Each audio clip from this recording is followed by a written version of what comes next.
Hi! Welcome to my mini vlog, Boss Lynn. Yan, paggaling ko pala sa work, naglaban na ako. Wala na rin si boss kasi maaga siyang pinapasok. Kaya nagkasalisi kami, tapos nagluto na rin ako ng adobong manok dyan. Habang wala pa akong natatapos para hindi nangangamoy yung damit kasi sa loob ng bahay ako magsasampay. Alam niyo naman, tagulan na, Diyos ko ne. Abak mapali, pangaras na yung beng, mumuran nyo. Kami pa kanyan ne. Ba't kaya ganyan yung panahon natin? Sa umaga sobrang init. Diyos ko, paghapon na. Diyos ko, kung anong sobrang init, siya rin naman yung sobrang lakas ng ulan mo ko. Ano yung pakanyan?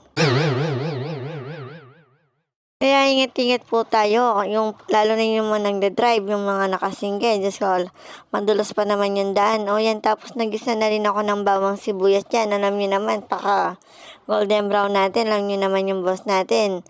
Diyos ko, pag anong ayaw? May pakinggan ko na ng ayaw. Pag hindi siya ma-brown-brown yung bawang sibuyas, Diyos ko, nag-iinati na siya. Diyos ko, makanya ka may gluto. Sabihan lang agad na, may pakinggan nyo. Kaya pag nagluluto ako, minimake sure ko na golden brown yung bawang sibuyas. Alam niyo naman, yung boss ko, na minsan nagluto ako ng munggo ba yun? Sariwa pa daw yung bawang sibuyas. Diyos ko, walang ganang kumain. May pakinggan yan eh. Kaya malapit na nga palang maluto yung niluluto kong adobong manok dyan. Tapos kinabukasan pala, Sunday, meron kaming pasok kaya pumasok ang yung madam. Tingnan nyo naman, umaga, sobrang init. Pag hapon na, sobrang kung anong init, siya rin naman yung lakas na ulan. No, may panging panahon mo. Kaya uso ngayon yung lagnat sa kasipon sa ubo. Kaya kailangan natin kumain ng gulay sa prutas. Kung meron din naman pambili, bumili na rin ng vitamins. Alam nyo naman, need natin yon. Tapos pag-uwi nga pala namin, pagsundo sa akin ni boss, napunta kami dito sa Susis. Bumuli ako ng biringis saka bake mac. Nag-take out na lang ako. Dito marami ka nang mabibili. Yan, dito pa lang yung branch nila dito sa Friendship. Yan.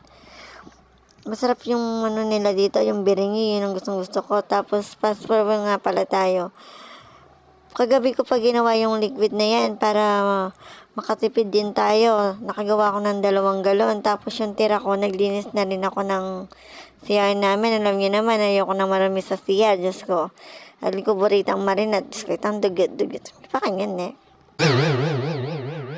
Yan parang ano lang yan yung paglulutong mekos-mekos. Mekos-mekos natin sir. Pinaka-brush natin siya dyan. Yung pisnet ko. Kaya kagad garang kero yung paderang pong inidoro kayo ng pong saging. O na, may pakanyan eh. Woo! Ayan, pagkatapos ko naglinis dyan, naligo na rin ako. Diyos ko, ako narugubaling sabi ko, payarinin ka na akong bablog na. May pakanya ko na. Hanggang dito na lang po. Salamat sa inyong panonood.